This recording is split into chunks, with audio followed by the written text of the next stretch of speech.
बहुत समय पहले की बात है, एक छोटे से गांव के पास एक सुंदर झील थी। इस झील में विभिन्न प्रकार की मछलियां रहती थीं। गांव के लोग इस झील से मछलियां पकड़कर अपनी जीविका चलाते थे। उसी गांव में एक गरीब मछुआरा था जिसका नाम रामू था। रामू बहुत मेहनती था, लेकिन किस्मत ने कभी उसका साथ नहीं दिया। वह दिन रात मेहनत करता था, फिर भी उसका परिवार भूखा रहता था।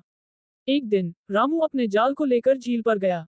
उसने सोचा, अगर आज भी मछलियां नहीं मिलेंगी तो मेरा परिवार भूखा रह जाएगा। वह पूरे दिन मछलियां पकड़ने की कोशिश करता रहा, लेकिन कुछ नहीं मिला। थक हार कर उसने सोचा कि वह आज खाली हाथ घर लौट जाएगा। तभी उसकी नजर एक चमकती हुई मछली पर पड़ी। उसने तेजी से अपना जाल डाला और मछली को पकड़ लिया। रामू ने देखा कि यह मछली साधारण मछलियों से अलग थी। वह सोने जैसी चमक रही थी और उसकी आंखों में एक खास चमक थी। रामू ने मछली को पकड़कर खुशी खुशी घर ले जाने का सोचा। तभी मछली ने बोलना शुरू किया, रामू, मुझे छोड़ दो। मैं एक जादुई मछली हूँ। अगर तुम मुझे छोड़ दोगे तो मैं तुम्हारी 3 इच्छाएं पूरी करूंगी। रामू ने पहले कभी मछली को बोलते नहीं सुना था। वह चौंक गया और सोचने लगा कि क्या करना चाहिए। फिर उसने मछली को छोड़ने का फैसला किया और बोला, ठीक है, मैं तुम्हें छोड़ दूंगा। मेरी पहली इच्छा है कि मेरे पास एक सुंदर घर हो, जिसमें मेरा परिवार आराम से रह सके। जादुई मछली ने अपनी पूंछ हिलाई और कहा, तुम्हारी इच्छा पूरी हो गई है। जब तुम घर लौटोगे तो तुम्हें तुम्हारा नया घर मिलेगा।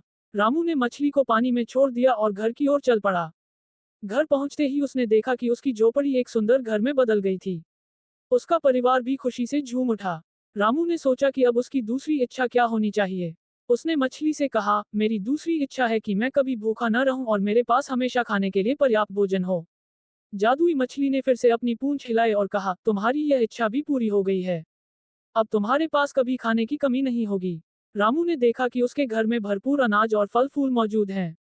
वह बहुत खुश हुआ और मछली का धन्यवाद किया। रामू ने सोचा कि अब उसकी तीसरी और आखिरी इच्छा क्या होनी चाहिए। उसने काफी विचार किया और फिर मछली से कहा, मेरी तीसरी और आखिरी इच्छा है कि मेरे गांव के सभी लोग खुशहाल और संपन्न हों। जादुई मछली ने मुस्कुराते हुए कहा, तुम्हारी यह इच्छा भी पूरी हो गई है। अब तुम्हारा गांव खुशहाल और संपन्न होगा। रामू ने देखा कि उसके गांव के सभी लोग खुश हैं और उनके पास सब कुछ है। गांव में खुशहाली छा गई। रामू ने अपनी तीनों इच्छाएं पूरी होने पर मछली का आभार व्यक्त किया। उसने मछली को धन्यवाद दिया और कहा, तुम्हारे कारण मेरा जीवन बदल गया है। मैं हमेशा तुम्हारा आभारी रहूंगा। इस प्रकार जादुई मछली ने रामू की इच्छाओं को पूरा करके उसके जीवन को खुशहाल बना दिया। ये कहानी हमें सिखाती है कि सच्चे दिल से की गई प्रार्थना और दूसरों की भलाई की सोच हमेशा सफल होती है।